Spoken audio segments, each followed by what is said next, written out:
신약이든 구약이든 율법이든 또는 예수님의 그 말씀이든 간에 계속적으로 하시는 말씀은 바로 거룩하라는 것입니다. 내가 거룩하니 너희도 거룩할지니라. 레위기 11장에 하신 말씀이고, 너희는 거룩하라. 이는 나 여호와 하나님이 거룩함이니라. 역시 레위기 19장에 하신 말씀입니다. 그리고 신약에 와서도 하나님의 성전은 거룩하니 너희도 그러하니라. 고린도전서 3장에서 사도 바울이 한 말씀입니다. 믿지 아니하는 남편이 아내로 말미암아 거룩하게 되고 믿지 아니하는 아내가 남편으로 말미암아 거룩하게 되나니 그렇지 아니하면 너희 자녀도 깨끗하지 못하니라. 그러나 이제 거룩하니라. 믿음으로 거룩하게 된 것을 지금 이야기하고 있습니다. 근데 계속적으로 성경은 거룩을 이야기합니다. 거룩을 이루라고. 그런데 이 성경의 거룩은 세상의 거룩과 많이 다릅니다. 세상 사람들은 거룩하다고 할 때 그 거룩을 신성함이나 또는 장엄함, 아주 위대한 건물 앞에서 그 거룩을 느끼기도 하고 조용하고 신성한 분위기 속에서 거룩을 느끼기도 합니다. 우리가 그 한글날 그 노래를 보면 거룩하신 세종대왕 한글 표신이 이런 가사가 있습니다. 그러니까 아주 훌륭한 것, 위대한 업적을 남긴 것, 이런 것들을 주로 거룩하다고 많이 하죠. 그렇게 되면 그 위대한 업적 때문에 그 사람의 개인 생활까지도 포장이 되어서 미화가 되고 거룩하다고 이렇게 됩니다. 그러나 성경이 말하는 거룩은 그런 거룩이 아닙니다. 성경은 도덕적이고 윤리적인 그 삶을 거룩하다고 하지 않습니다. 오히려 그 산상수훈에 와서 예수님의 말씀은 도덕적이고 윤리적인 삶을 살기 때문에 오히려 거룩으로부터 멀어질 수 있다. 그것을 경고합니다. 여러분, 우리가 빛의 삶을 살자 뭐 이런 식의 그 윤리가 아닙니다. 성경책은. 그런 식으로 보기 때문에 자칫 잘못하면 그렇게 못 사는 사람을 우습게 보고 나는 거룩으로부터 멀어질 가능성이 많습니다. 성경에서 말하는 거룩은 무엇이냐? 우리 속에는 거룩할 만한 요소가 전혀 없다는 것을 빨리 깨닫는 것을 말합니다. 내 속에 거룩이 전혀 없기 때문에 그래서 심령이 가난해질 수밖에 없고 애통할 수밖에 없고 하나님의 의에 줄이고 목마를 수밖에 없는 그 상태를 말합니다. 그래서 거룩은 사실 결론부터 말씀을 드리면 내가 이루는 것이 아니고 거룩은 하나님의 열심, 하나님의 거룩이 내게 임하는 것을 의미합니다. 레위기 19장에 너희는 거룩하라 이렇게 말씀을 하고 그 다음에 바로 내 부모를 공경하라 이렇게 나가거든요. 제가 누차 말씀을 드렸습니다. 이 말씀만 잘 지켜도 기독교는 우리 한국 땅에서 엄청나게 부흥했을 거다. 왜냐하면 거룩의 첫째 요소가 부모를 공경하는 것으로 시작하거든요.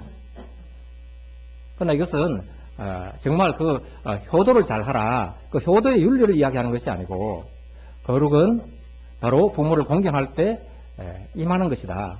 저는 그렇게 생각합니다. 하나님은 보이지 아니하시죠. 보이지 아니하는 하나님을 추구하지 말고 보이는 하나님을 섬기라는 거예요. 그 보이는 하나님은 바로 부모님입니다. 하나님은 부모를 통해서 하나님을 보도록 만들었습니다. 부모의 사랑을 보면서 하나님의 사랑을 체험하고 부모께 효도함으로써 하나님께 사랑하는 방법을 배웁니다. 제가 우리 카톡에 보면 여러 가지 글들이 있는데 우리 이면호 집사님의 글을 저는 참 좋아합니다. 이런 글이 있습니다. 아버지는 나의 날개를 받쳐주는 바람이다.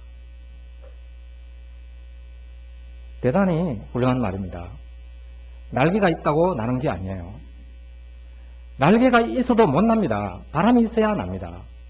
그래서 큰 바람이 불 때 큰 새들은 높이 날지 않습니까? 바람이 없으면 못 납니다. 요즘은 그 아파트 촌에서 황정이 같은 그런 맹수들도 맹금류가 땅에 떨어져 죽어요. 추락해서. 왜 죽습니까? 그들은 바람인 줄 알고 왔는데 거기 보니까 바람이 추락하는 하강기류가 있으니까 자기도 모르게 떨어져서 죽어버리는 거예요. 그러니까 날개 힘으로 살아가는 게 아니고 바람의 힘으로 떠다니는 거예요. 그것을 보여줍니다. 아버지의 사랑 때문에 우리말로도 그렇습니다. 아무리 자녀가 부모를 사랑해도 부모님의 사랑의 100분의 1도 보답할 수가 없습니다. 될 수가 없다는 거예요. 왜 그렇습니까? 자녀의 효도라는 것은 부모의 사랑에 종속되어 있기 때문에 그렇습니다. 자녀가 먼저 부모를 사랑하는 예가 없습니다. 부모님의 사랑을 깨닫고 부모님께 은혜 받은 것을 나중에 체험하고 알고 그렇게 되면서 그 사랑이 동기가 되어서 부모님 앞에 효도를 합니다. 그러니까 절대로 동기가 된 그 사랑보다 내가 반응하는 사랑이 더 클 수가 없는 거죠. 그건 당연하다고 생각합니다. 또 한편 부모님 입장에서 자녀가 부모에게 효도를 못한다. 그러면 저는 회개해야 된다고 생각합니다. 그만큼의 하나님의 사랑을 못 보여줬고 부모의 사랑을 체험시키지 못했기 때문에 자녀가 사랑하지 못하는 거예요. 효도하지 못하는 겁니다. 그래서 이 자녀의 효도라는 것은 부모님의 사랑에 종속되었다. 그러니까 왜 그 말씀을 드리느냐. 그게 레위기 19장의 거룩의 첫 출발부터 나오거든요. 다시 말하면 거룩도 그렇습니다. 우리가 거룩을 이루려고 한다고 이루어지는 것이 아니고 하나님께 종속될 때 하나님의 거룩이 내게 임할 때 진정한 거룩이 이루어지는 거예요. 성령님의 역사도 똑같습니다. 성령님, 하나님이시지 않습니까? 하나님이신 성령님의 역사도 절대로 창조적이고 자발적인 역사가 없습니다. 하나님, 이 성령님의 역사는 굉장히 종속적인 역사예요. 다시 말하면 그리스도께 그리고 하나님 아버지께 종속되어 있습니다. 그래서 하나님의 영 또는 그리스도의 영 그렇게 말씀합니다. 특별히 그리스도의 말씀에 종속됩니다. 요즘 새벽기도 때 우리 요한복음을 보는데 예수님 그렇게 말씀하셨어요. 복음서에도 같은 말씀이 있습니다. 내가 가는 것이 너희에게 유익하다고. 성령이 오시면 내가 너희에게 일러준 말을 다 기억나게 하리라. 또는 너희가 세상 인공 앞에 섰을 때 무슨 말을 할까 염려하지 말라고 성령께서 다 기억나게 해주시겠다 그랬거든요. 우리는 그저 이 말씀을 읽고 듣고 외우고 그걸로 끝이 나면 돼요. 적절한 시기에 딱 필요한 말씀을 주십니다. 아무리 많이 알아도 필요한 때 그 말씀이 생각나지 않으면 그 말씀이 내게 임하지 않으면 아무 소용이 없지만 성령은 바로 그 필요한 때 적절한 말씀을 우리에게 임하게 해주시는 분이십니다. 다시 말하면 성령님은 그리스도의 말씀에 종속된 분입니다. 그래서 그리스도의 말씀과 충돌하는 성령님의 역사는 없다 이렇게 보는 것이 옳습니다. 저희 교단은 상당히 진보적인 신학을 하거든요. 이제 아주 보수 신학에서는 그렇게 말합니다. 성령님의 역사를 뭐 꿈 이야기를 하거나 또는 하나님의 음성을 들었다거나 이런 식으로 말하면 거의 사이비로 취급을 합니다. 말씀이 없는 이야기는 없다는 거죠. 저희 교단에서도 그런 것들을 뭐 성령님 역사가 아니다 이렇게 말하지는 않죠. 성령님께서 그렇게도 얼마든지 역사하신다. 그러나 가능하면 성령님은 말씀을 통해서 역사하세요. 왜냐하면 하나님이신 성령님께서도 말씀에 종속되어 있기 때문에 그렇습니다. 그래서 혹시 우리가 여러 가지 충돌이 생길 때는 말씀을 봐야 됩니다. 말씀이 무엇이라고 말하느냐. 보지 않고 믿으라고 했지 않습니까? 그런데 우리는 자꾸 보고 믿으라고 해요. 어떤 체험을 통해서 무엇을 봐서 믿으라고 하니까 이게 사실 성령님의 역사와 어긋나게 가는 역사라 생각합니다. 그렇게 이 거룩이라는 것은 사실은 그렇게 하나님께 종속된 것이 거룩입니다. 참고로 뭐 거룩한 세종대왕 그러는데 세종대왕이 거룩한 게 아니고요. 한글이 위대하기 때문에 세종대왕이 거룩하다고 이렇게 이름 붙이는 거 아닙니까? 한글이 거꾸로 종속되는 거예요. 한글 자체도 사실은 어떤 분이 그렇게 역사를 이렇게 봅니다. 한글이 위대하게 된 것은 지금 한글은 세계에서 이만큼 위대한 글자가 없다고 지금 재조명을 받습니다. 우리가 아는 것보다 세계인들은 한글을 굉장한 위대한 문자라고 봅니다. 그런데 자세히 보면 그렇게 위대한 한글이 400년간 잠자고 있었거든요. 쓰이지 않았습니다. 거의. 여자들이나 조금 썼고요. 그 일부 책, 여자들이 쓴 일부 책만 남아있지 않습니까? 그런데 이 한글이 오늘날 세계적으로 위대한, 세상적으로 말하면 거룩한 이 한글이 된 것은 기독교를 만나서 그렇게 되었습니다. 기독교를 만나면서 선교사들이 이 한글을 쓰기 시작했거든요. 나중에는 오직 한글로만 된 성경을 만들자 해서 성경을 만들었고, 한글은 원래 띄어쓰기도 없었어요. 그런데 로스 선교사라는 분이 와서 띄어쓰기를 만들고 오늘날 우리 한글이 된 거예요. 기독교가 성경이 이 한글을 오늘날의 한글로 되게 만든 거라는 거예요. 다시 말하면 우리가 거룩해지는 것은 사실은 우리의 능력이 아닙니다. 우리 속에는 거룩한 것이 거의 털끝만큼도 없습니다. 그래서 오직 성령님의 역사, 하나님의 역사로 하나님이 열심히 우리를 거룩하게 만듭니다. 오늘 본문을 보면 본문 30절에 그렇게 나옵니다. 너는 아론과 그의 아들들에게 기름을 발라 그들을 거룩하게 하고, 아론과 그의 아들들이 거룩한 사람이 아니었어요. 아론은 심지어 모세가 십계명을 받으러 산에 올라갔을 때 금송아지를 만든 사람이었지 않습니까? 근데 그런 사람이 제사장이 된 거예요. 어떻게 되었습니까? 하나님께서 거룩하게 해주신 거죠. 그 사람이 거룩해서 세운 것이 아니고 하나님께서 그를 세우셨기 때문에 그냥 거룩하게 된 것입니다. 마찬가지입니다. 여기 있는 여러 가지 회막, 증거계, 상, 등잔대, 분향단 이런 것들이 그 자체로 거룩한 것이 아닙니다. 거룩한 관유를 발랐기 때문에 거룩해진 거예요. 그럼 그 관유는 그럼 거룩하냐? 그것이 아니고 그 관유 자체도 하나님께서 거룩하다는 의미를 부여하셨기 때문에 거룩한 겁니다. 이 세상에는 거룩이라는 요소가 전혀 없습니다. 하나님께서 거룩하다고 하셔야 거룩해지는 것을 말합니다. 그리고 그 다음에 보면 거룩한 향이라는 말이 나오는데요. 이 향에 대해서 사실 여기 나오는 소합향, 나감향, 풍자향 뭐 이런 것들은 정확하게 지금 어떤 것이다 이렇게 정확하게 나와 있지 않습니다. 그냥 대충 어떤 것일 것이다 이렇게 하는데 어느 분이 아주 재밌는 은유적인 그 해석을 한 걸 보고 제가 참 일리가 있다 싶어서 한번 말씀을 드리고자 합니다. 물론 이 하나님께 드리는 이 향은 분향단에서 올리는 향은 기도를 의미합니다. 계시록에 분명히 이야기하고 있습니다. 이 향은 성도들의 기도라. 그 기도를 하나님께서 받으시죠. 천사들이 그대로 가지고 올라가거든요.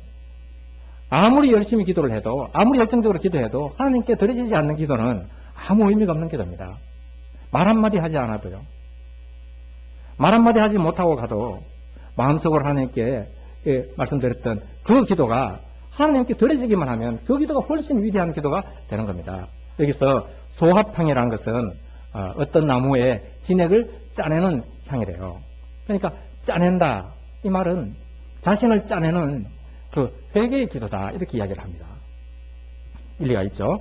그 다음에 나감향이라는 것은 인도나 홍해 바다에 있는 어떤 그 갑각류를 이제 죽여가지고 얻는 향이래요. 그러니까 자신의 껍질을 깨고 깨는 순간에 죽지 않습니까? 그러니까 이 기도는 자신이 죽는 기도다. 그렇게 이야기를 합니다. 맞는 말 같아요. 그 다음에 풍자향, 이것은 고무나무를 잘라서 나오는 수액 진액을 말합니다. 잘랐다 이 말은 죽음을 이야기하지 않습니까? 그러니까 내가 죽는 것을 이야기한다. 내가 죽어야 내 영혼에 독소가 제거된다. 이 풍자향이 독소를 해독작용을 많이 한대요. 그러니까 내가 죽어야 독소가 해독된다. 내가 죽을 때 내 영혼이 오히려 산다. 그런 기도를 이야기한다 하는데 제가 오늘 성찬식과 너무 이렇게 연결이 되는 것 같아서 말씀을 드립니다. 그렇습니다. 회개하는 것, 그 다음에 자신을 깨는 것, 자신이 없어지는 것을 이야기하죠. 그리고 자신이 죽는 것, 이것이 성찬의 참 의미라고 생각합니다. 그리고 계속해서 그 향들을 만들 때 보면 어떻게 합니까? 거기에 35절에 그것에 소금을 쳐서 성결하게 하고 그 향 자체가 성결한 것이 아니고 그것에 소금을 칠 때에 성결해진다 그 말씀을 합니다. 성경에 소금이라는 말이 나올 때 소금은 반드시 언약과 관계되게 나옵니다. 많은 그 구약에서부터 그렇게 나오거든요. 소금은 언약과 관계가 됩니다. 언약 또 영원하다는 말과 함께 나옵니다. 그러니까 여기서 소금을 쳤다 이 말은 그 하나님의 영원한 언약을 첫째 의미합니다. 그래서 역대하에도 이스라엘 하나님께서 소금 언약으로 이스라엘 나라를 영원히 다윗과 그 자손에게 주신 것을 너희가 알 것이 아니냐. 하나님이 언약하셨다는 거예요. 소금 언약으로. 그리고 영원한 언약을 소금 언약이라고 합니다. 그리고 창세기 9장 12절에도 이제 노아에게 주신 말씀입니다. 하나님이 가라사대 내가 나와 너희와 및 너희와 함께하는 모든 생물 사이에 영세까지 세우는 언약의 증거는 이것이라 하면서 무지개가 구름 사이에 뜰 때에 내가 영원한 언약을 기억하리라 할 때 이 영원, 언약이라는 말이 소금이라는 말과 같은 단어를 쓰고 있습니다. 그러니까 소금은 무엇을 말하냐 할 때 첫째 하나님의 언약을 의미합니다. 그리고 레위기에 와보면 소제물에 소금을 뿌리지 않습니까? 여기 향도 다 이 소금을 뿌리는 게 무엇이냐 할 때 모든 제물은 죽여서 드립니다. 이 노아의 언약, 그 영원한 언약에도 하나님 언제 이 말씀을 하셨냐 할 때 노아가 번제를 드리고 난 후에 그 말씀을 하셨거든요. 언약은 언약 앞에 반드시 죽음이 있습니다. 마찬가지로 여러 가지 이제 하나님께 드리는 제사들이 여러 가지 있지만 소제는 다 식물로 드립니다. 짐승을 드릴 때는 다 죽여서 드리지 않습니까? 죽이고 각을 뜨기도 하고 이렇게 내장을 분리하기도 하고 여러 가지를 해서 드리는데 식물은 그대로 산채로 드리는 거예요. 그러니까 살아있는 걸 드린다는 거죠. 그래서는 안 되고 싱싱한 걸 드리는 게 아니고 소금을 쳐서 드립니다. 다시 말하면 죽여서 드린다는 뜻입니다. 물론 다른 것 자체가 죽였다 이렇게 볼 수도 있지만 싱싱한 채로 하나님께 나올 수 없다는 것을 말합니다. 우리가 살아있는 채로 우리가 아주 긍정적이고 긍정적인 마인드나 이런 걸 경영하게 하는 이야기고요. 하나님 앞에 나올 때 자신이 부정되지 아니하면 자신이 부인되지 아니하게 나오는 것은 제물이 아니라는 뜻입니다. 모든 소제물에는 소금을 칩니다. 그래서 죽입니다. 자신이 죽지 아니하면 그것은 하나님 앞에 제물이 될 수 없습니다. 여기 보면 이 향이든 관유든 이 향이나 관유들이 일반적으로 우리가 결혼식 때 또는 연회 때 장례식 때 많은 향이나 관유를 씁니다. 그래서 이 성막에서 쓰는 이걸 보고 너무 좋은 향이니까 이걸 쓰고 싶은 유혹을 사람들이 느낍니다. 아, 우리 저렇게 써보자. 이렇게 말할 때 하나님의 말씀은 그렇게 하는 자는 내 백성 중에서 끊어지리라 말씀하세요. 무슨 말이냐면 하나님께서 거룩하게 하셨다 하는 그 거룩을 내가 즐기는 것으로 만들면 너희는 끊어진다. 여러분 예배가 사실은 거룩한 예배입니다. 왜요? 여기에 정말 아름다운 음악이 있고 또 신선한 분위기가 있고 감동적인 설교가 있고 그래서 거룩한 예배가 아니에요. 저는 그렇게 생각합니다. 어쩌면 신선한 분위기나 아름다운 음악이나 화성학이나 그리고 그 목사님의 감동적인 설교 이것은 굉장히 인본주의적인 것이다. 어쩌면 그것은 내가 즐기려고 하는 그 즐김에 해당이 됩니다.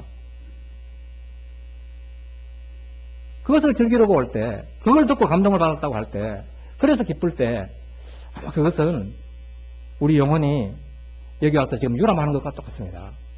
그것은 거룩이 아닙니다. 그런 거룩을 찾을 때는 너희는 내 백성 중에서 끊어지리라. 아무런 감동이 없어도 때로는 말씀 때문에 오히려 내가 찔리고 아프고 죽을 때 그런 말씀의 역할은 우리를 죽이는 역할을 하세요. 그것이 율법이 아닙니까?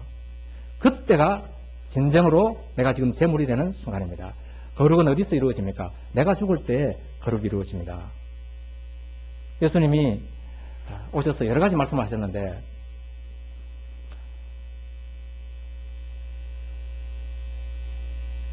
내가 온 것은 화평을 주러 온 것이 아니고 검을 주러 오셨다. 이렇게 말씀하신 적도 있습니다. 검을 주러 오셨어요. 그 검이 무엇입니까?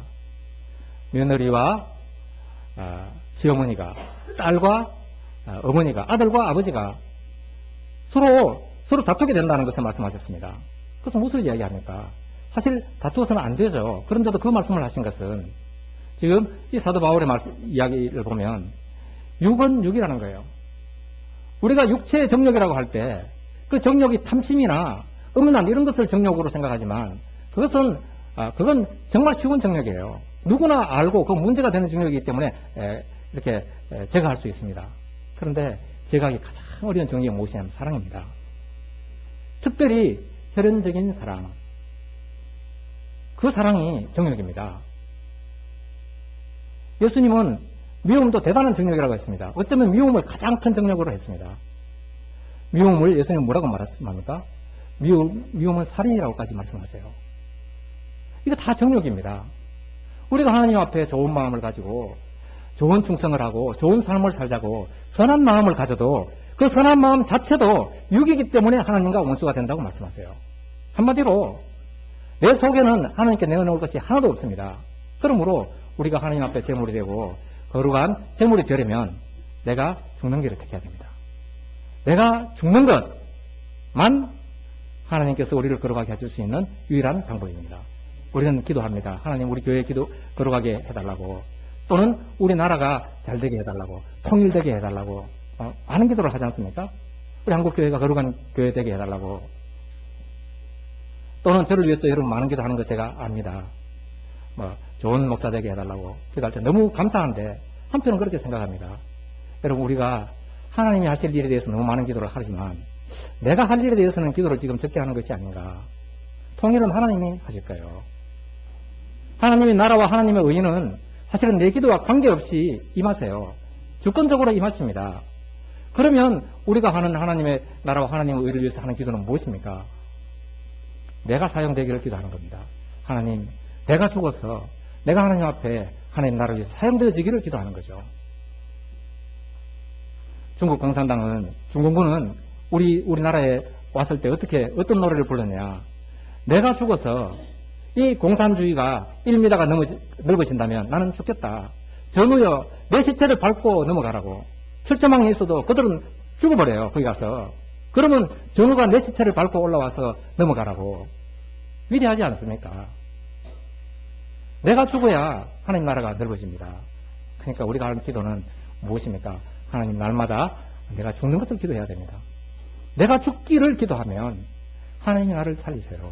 죄 때문에 죽으면, 여러분, 우리가 죄 때문에 죽으면 사실은 하나님 우리 못 살리십니다. 여기서 못 살리신다는 말씀은 심판의 부활로 부활하게 된다는 뜻입니다. 생명의 부활이 아닌.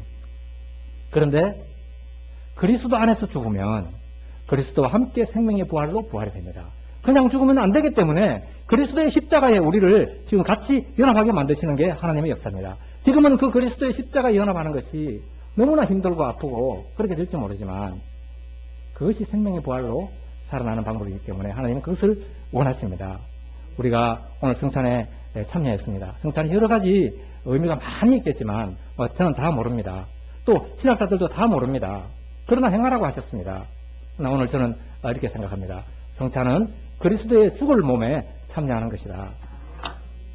그리스도의 죽을 몸에 죽기만 하면 거기까지는 내가 할 일이에요.